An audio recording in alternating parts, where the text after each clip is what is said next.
This is big breaking news. Almost 1 million people are sitting in the dark and sitting in the cold right now. For almost 1 million people. What is wrong with our infrastructure? Why does this keep happening? Why do we keep having massive blackouts in the middle of winter when people are freezing? Okay. And multiple states have declared a state of emergency. And I wanted to bring this up really quick because this is critical. They want to ban gas stoves. They want to ban wood stoves so they can do this. They can turn off the power in the middle of the winter and have control. We know that people like Klaus Schwab are always talking about a cyber pandemic or a quote black swan event.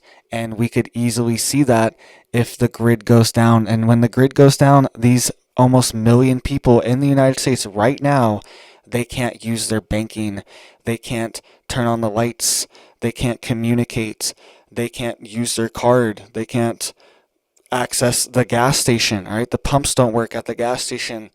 Everything goes down. All the food spoils at the grocery store. All right. This happened in Texas when there was a massive power outage last month from a storm. And by the way, these storms are highly suspect because they keep happening. Record snow levels all over the country. We'll get to that in just a second. But they threw out hundreds of thousands of pounds of food, and people were just eating the food out of the dumpster because there was no other food to eat. All right, they just threw all the food away in the grocery store, and just were like, "Hey, there's nothing else to eat. We have to eat out the dumpster."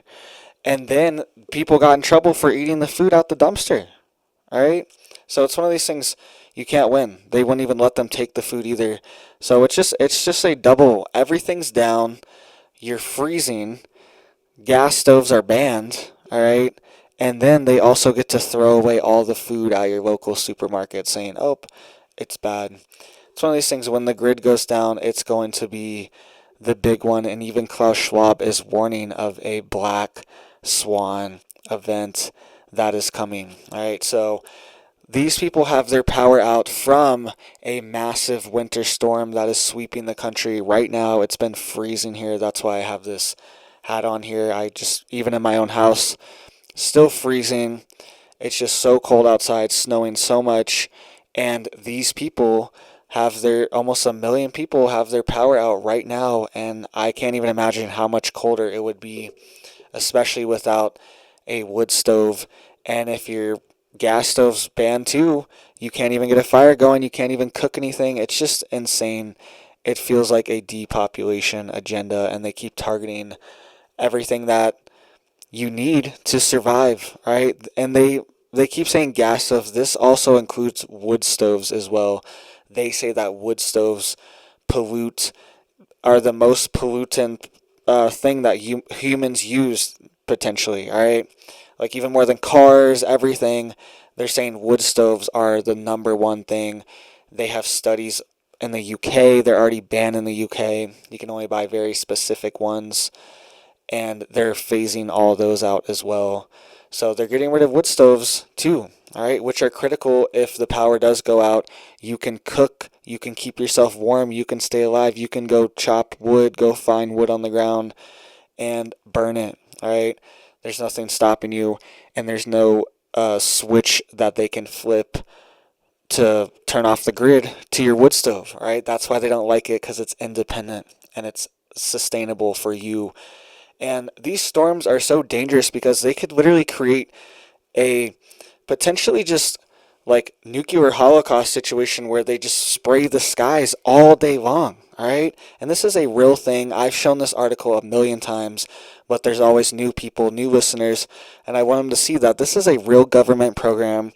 They announced this in August, and they've already been doing it for decades, but it's out in the open now that the U.S. and the Pentagon, all right, this is a military program as well. These planes are not on the radar.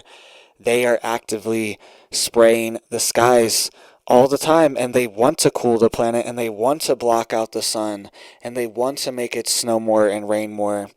And it feels very dystopian. Like maybe the rain could be a benefit in areas where there is drought, all right? Maybe this technology could be used for good in some areas, but I don't trust it when they're saying they want to block out the sun.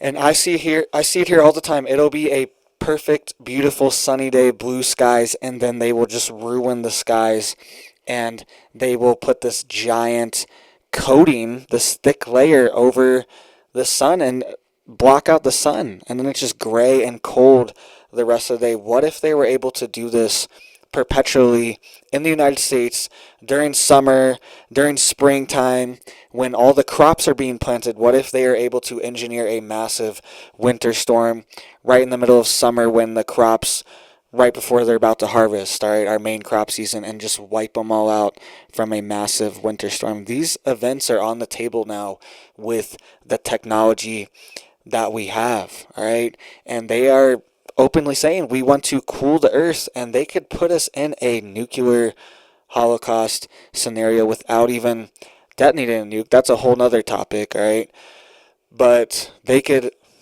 essentially mimic what would happen, because they've done studies where a lot of people will perish just from a nuclear bomb going off because of how it will disrupt weather patterns and how it will block out the sun in certain areas and disrupt farming patterns. All right, they did a simulation between India and Pakistan, I believe, if they had a limited nuclear exchange, and they were saying that it would alter the weather patterns over there for decades and not allow them to produce as much food as they produce, and it would cause mass starvations, and hundreds of millions of people would perish just from that, from the after effects of a nuclear disaster, because the weather patterns are affected. The sun would be blocked out, and it would be a like nuclear winter scenario, right?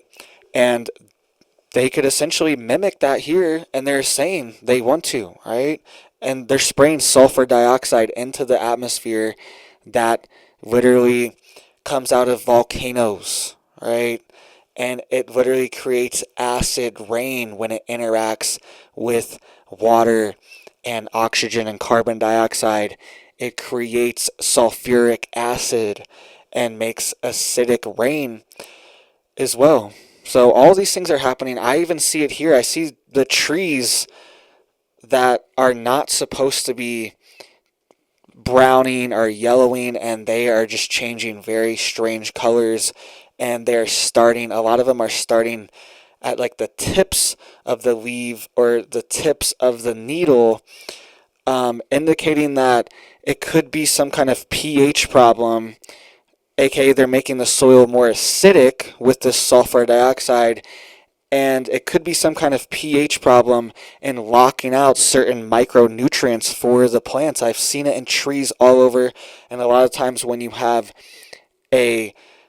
something start at the tip of the leaf, a lot of times it is a micronutrient deficiency, all right? And I'm seeing this all over, and a lot of times micronutrients get locked out when the pH is disrupted. So my point is here is that they could be altering the soil here and affecting the plants that are even growing just with the chemicals that they're spraying in the air too. When they land on the ground, when they get in the water, they could be acidifying the soil and making it harder for certain plants to grow because they're used to certain soil conditions where they're native, right? So let me know what you guys think about this.